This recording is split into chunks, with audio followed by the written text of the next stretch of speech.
न सजाते तू ये खेल दीवानों का।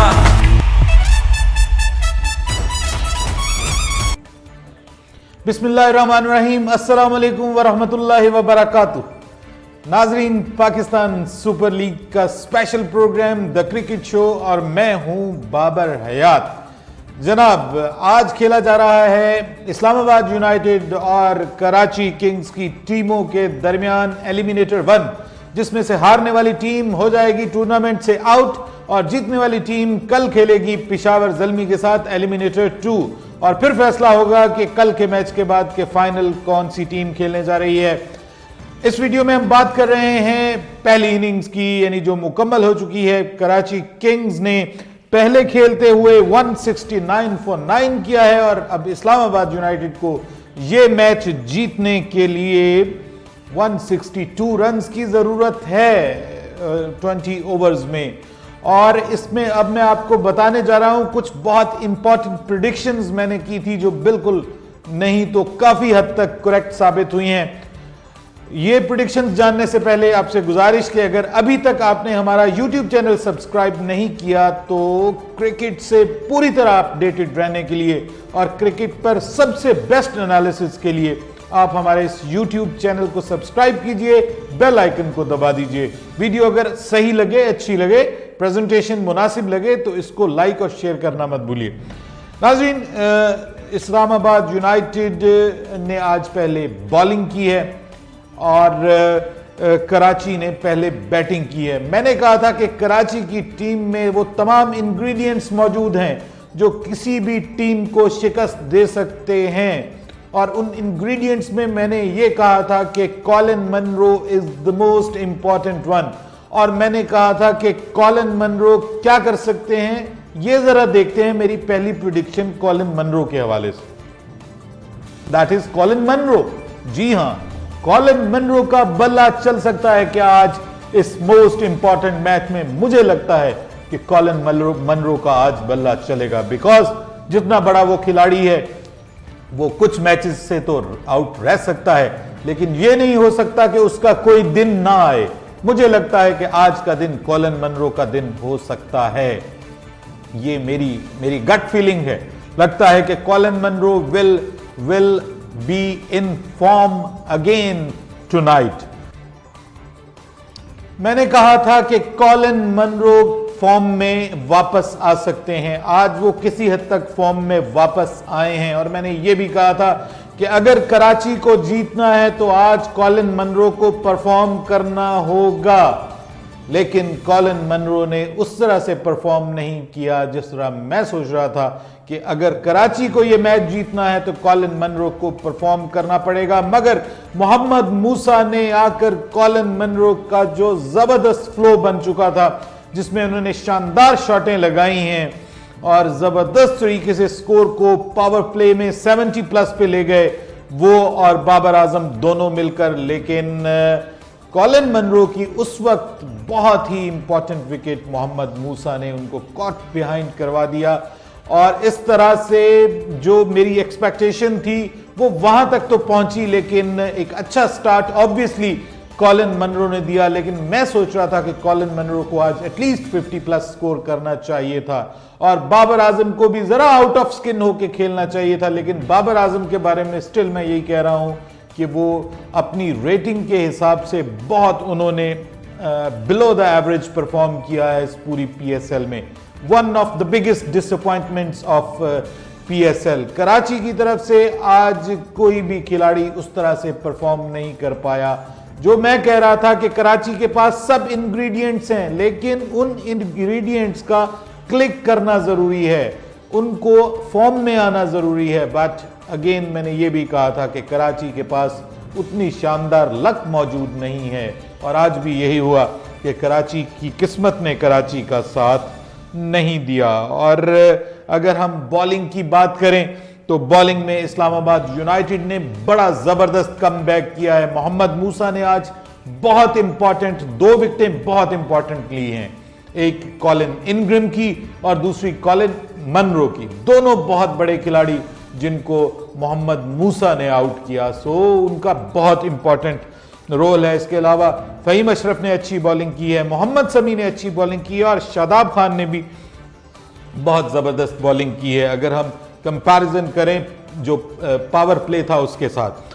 दूसरा मैंने ये कहा था कि कराची किंग्स को बॉलिंग, माफ़ कीजिएगा मैंने जो कहा था पहले वो सुन लेते हैं, फिर मैं भी सुन लेता हूं कि मैंने कहा क्या था। आइए सुनते हैं कि टॉस जीतकर किसको क्या करना चाहिए, ये सुनते हैं जरा।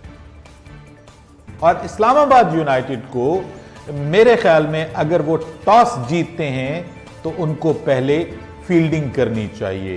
दे must have to field first और दूसरी टीम को अपनी अच्छी बॉलिंग से उनको एक अंडर 200 उनको रखना चाहिए। मैंने कहा था कि इस्लामाबाद को टॉस जीतकर पहले फील्डिंग करनी चाहिए। अब टॉस इस्लामाबाद तो जीता नहीं, लेकिन कराची ने टॉस जीतकर इस्लामाबाद को फील्डिंग करवा के बहुत बड़ी गलती की है। कराची अगर टॉस जीत गया था तो कराची को पहले फील्डिंग ही करनी चाहिए थी, लेकिन ऐसा नहीं हुआ। और इस वजह से अब मैंने ये कहा था कि अगर कराची पहले बैटिंग करता है या जो टीम भी पहले बैटिंग करती है तो पहले बैटिंग करके वो टीम कितना स्कोर करेगी, जरा ये मेरी प्रेडिक्शन देखें। आई थिंक सो 160 टू 180 के दरमियान कोई स्कोर होगा जो भी पहले बैटिंग करेगा। अगर कराची पहले बैटिंग करती है और इतना स्कोर होता तो आई थिंक सो कि इनके लिए, इस्लामाबाद के लिए आसान होगा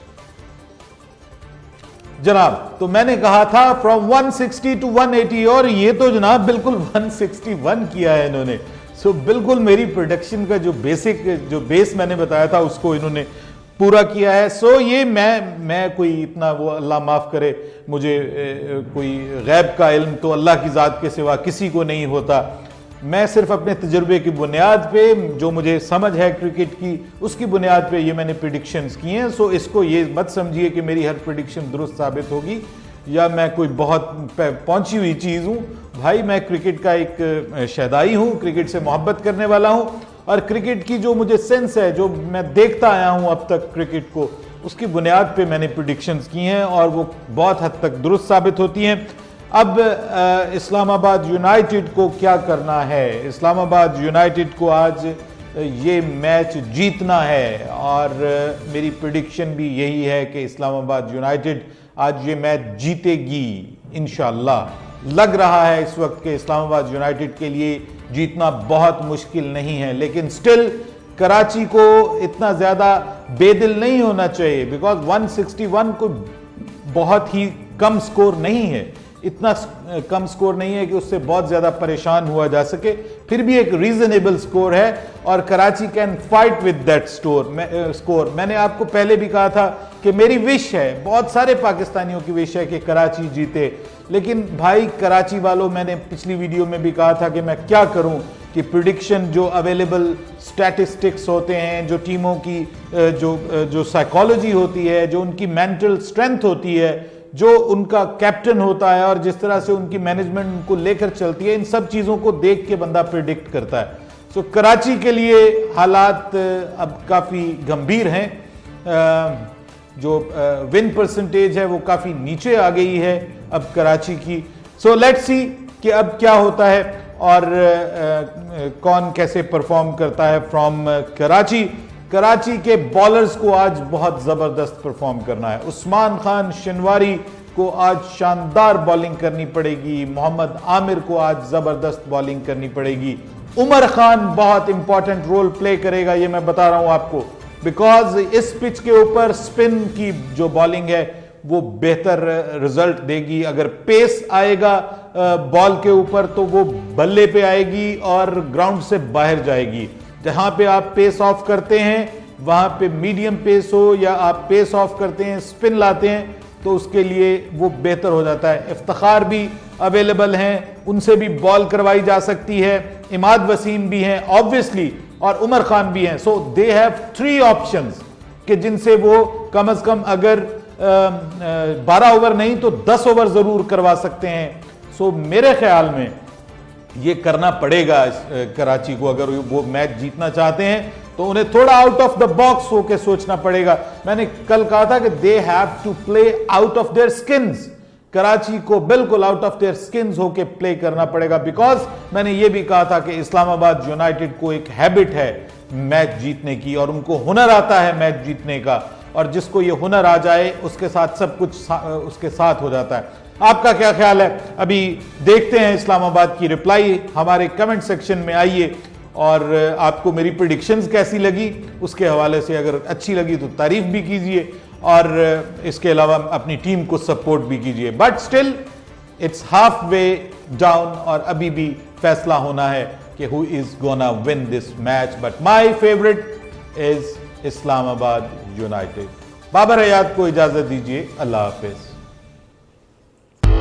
मैदान सजाते तू ये खेल दीवानों का।